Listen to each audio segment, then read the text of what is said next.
Boom, cool computer hacks you didn't know. How much does it cost to go to space? And what the heck is an NFT? Let's find out. Episode 9. Let's go.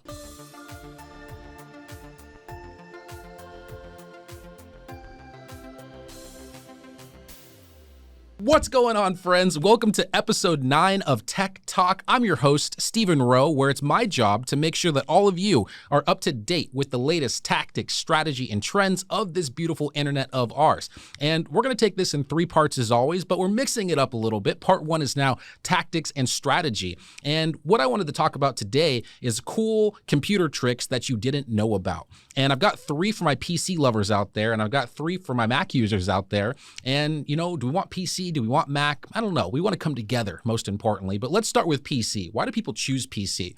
A lot of times it's gaming, it's cost effective, it's fully customizable and upgradable. A lot going for the world of PC. And if you have one, 3 quick tricks for you. Number 1 is shake, kind of like shake it like a salt shaker. If you have a bunch of windows open on your screen, all you have to do is click on the one that you want, hold down that mouse key, and just shake it. And watch all those other windows incredibly minimize. And if you want them back, all you have to do is shake that window one more time, and all of those windows come right back. This is a really helpful tool for me. I hope you enjoy that one. The second one is custom shortcuts for any application. And you can add a hotkey to any software or website shortcut on your desktop. All you have to do is right-click the desktop shortcut, pick properties, and then click over to the shortcut tab. And then you just have to enter the keyboard shortcut. I strongly recommend your function keys, F1 through 12. F2 could take you to Google Chrome. F6 could take you to Microsoft Word. F7 could take you to Excel. And all you have to do is click one key to start activating these apps and websites. It's pretty great. Recommend that you do it. And the third and final cool computer trick for PCs is instant lock. If you're like me, you go to lunch every day, you take off from work every day, and you need to lock your computer, all you have to do is press Window key plus L. Quickest way to lock your computer, and then you're secure. And also, if you just need to quickly, hide your screen, Window plus L immediately locks your screen, and you're safe and ready to go. But let's go ahead and hop over to Mac users for just a second. The beautiful world of Apple. I like to call it a beautiful walled garden, because if you're using a Mac, you're fully integrated with all your other Apple products. You've got your iPhone, you've got your AirPods, you've got a bunch of things, and it all works seamlessly together. Of course, Macs have great security. Viruses are very hard to get on a Mac. And also, it's just clean and beautiful. The operating system just looks good. And for my Mac users out there, 3 quick computer tricks. The first one is keyboard emojis. You don't just have to send them with your phone. You can also send them via desktop. And all you have to do is go to the menu bar, click Edit, and then click on emojis and symbols, and now you can start to use a bunch of emojis with your desktop computer. My personal favorite, the fire emoji, and then the guy with the cowboy hat. The guy with the cowboy hat, he just likes to party, and that's the one I always share the most. The second one is just screenshot part of your screen. Of course, you can screenshot the entire screen, but what if you only want one thing, like the meme, or just one small piece of content on a website? Well, all you have to do by holding Command plus Shift and then pressing the number 4, it'll allow you to take a smaller section of the thing that you want to screenshot. And so you can just take that small meme, or you can just take that small piece of content without having to crop it later or deal with any of that stuff. So screenshot just part of your screen. And the third and final one for our Mac users out there is just doing more with Spotlight. I didn't realize how much Spotlight was used for. Really, I thought about using it for finding files and launching apps, but you can also perform quick calculations and conversions. And so if you want simple math, or you want to see what the USD translates to in terms of BTC, or from the euro to the US dollar, you can do it all using the Spotlight tool on a Mac. And also, weather by location exists, and that's pretty fun too. I'm always curious about the weather in places, and that's really something that works for me. But those are 3 quick, cool computer tricks for a Mac. I gave you 3 for the PC, and Mac versus PC. Well, I think the bottom line is Macs and PCs are similar in more ways than they're different. And if you've had a lot of experience on both, you certainly will notice that. But the real tech nerds, the ones out there that really know what they're doing, likely are just dual booting, which basically means you're running 2 operating systems on one computer at the same time.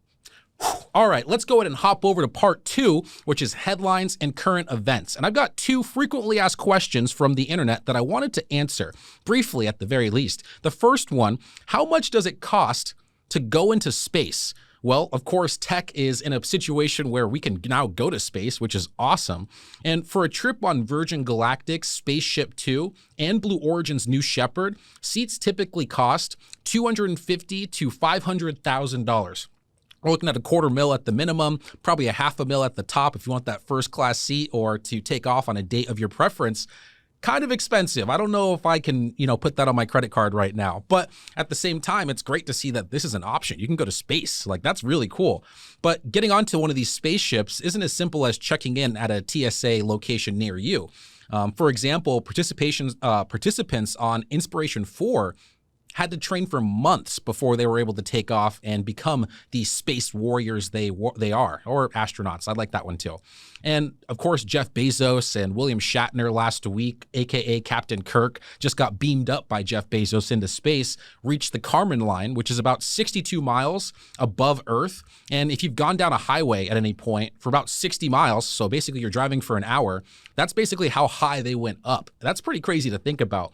But there's actually a large debate if the Kármán line is actually quote unquote space.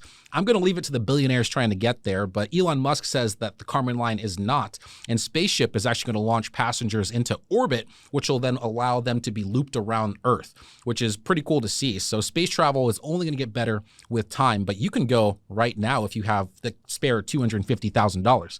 And the second question, frequently asked question from the internet here is, what is an NFT? What does NFT stand for? Well, NFT stands for non-fungible token. All right, any questions? Okay, you probably have more questions than that. And I just want to give you enough to be deadly. I'm not going to get super technical here, but I feel like this is probably how our grandparents felt when you and I were explaining the internet and video games. Now we're trying to decipher what an NFT is and why all these Generation Z kids are using it. But like I said, non-fungible. It's a non-fungible token, which basically means kind of like a car. If you exchange cars, they're going to be two different cars. If I give you a Corvette and you give me a Lamborghini, then, it's not the same exchange of value. But if we're both using the same type of gas, then that is fungible, right? And so the car body is not, but the gas is. Another common analogy is cash. If I give you a $20 bill and you give me 4 $5 bills back, then of course we have the same amount of value. But non-fungible means that it's original. And an NFT, point blank, is a digital file that comes with a certificate of authenticity. It's a digital file that comes with a certificate of authenticity. And one of the questions I get a lot is, why can't I just screenshot or just download things? Like, I don't need to have the original file. Well, to kind of compare it to the world of art, it's kind of like seeing a Monet. It's kind of like seeing the Mona Lisa. There's a bunch of prints, a bunch of copies that exist in the world, but there really is only one true original. And that's the power of what an NFT allows. And there's been a lot of big brands like and celebrities like Marvel, Wayne Gretzky, Logan Paul, who've all gotten their own NFTs, but really it's just verified ownership via blockchain technology. Most commonly Ethereum. And this space is absolutely exploding. And I will say a warning is that it is very risky and very speculative. So please don't just jump into this head first. But I think the moral of the story is, in the world of NFTs, is there's big money being pushed into these digital assets, and it's easier now to buy them. And if you're curious about what that process looks like, the number one website for this is OpenSea.io. And you can go view all the great NFTs that exist in the world. They own about 95% of the market share. So check out OpenSea.io. And if you want to actually buy an NFT, you actually need Ethereum and a wallet. And most of the time you get a Ethereum on a platform like Coinbase, and then you put it in a wallet like MetaMask, and then you can buy things on OpenSea.io. But you can just check things out, see if you like it, and play around more. But that's basically what NFTs are, and they are not going away anytime soon. All right, let's go ahead and hop over to the third and final part of Tech Talk episode 9. And of course, part 3 is a call out to somebody or something doing amazing things on this beautiful internet of ours. And I wanted to shout out a website. And for people that have taken my training before, you probably have heard me recommend canva.com like a ton. It's amazing. But I've got another website that's right in the same vein and just as incredible. And it's Crello.com, Crello.com. And it helps you create impressive graphic design content in minutes. And you don't need a graphic designer very much anymore with these websites, especially for a lot of us out there who are balling on a budget, so to speak.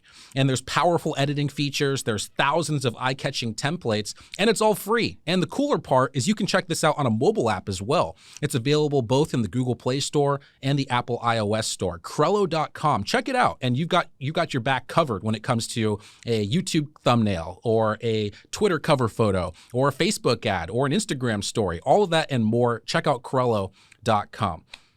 All right, friends. Well, this one was a little quicker. I hope you like this style. We're changing things up every single time, but I'll tell you what we're not, is it's Tech Talk Tuesday, and we're here every single Tuesday, and I hope you've been enjoying this. And as always, I wanted to leave everybody with the quote for the week. And the quote comes from Milton Berle, and the quote reads, "If opportunity doesn't knock, build a door." And that's absolutely the case. A lot of us are waiting for this perfect opportunity to come by, but if it doesn't come by, then create your own opportunity and walk through that door like the boss that you are.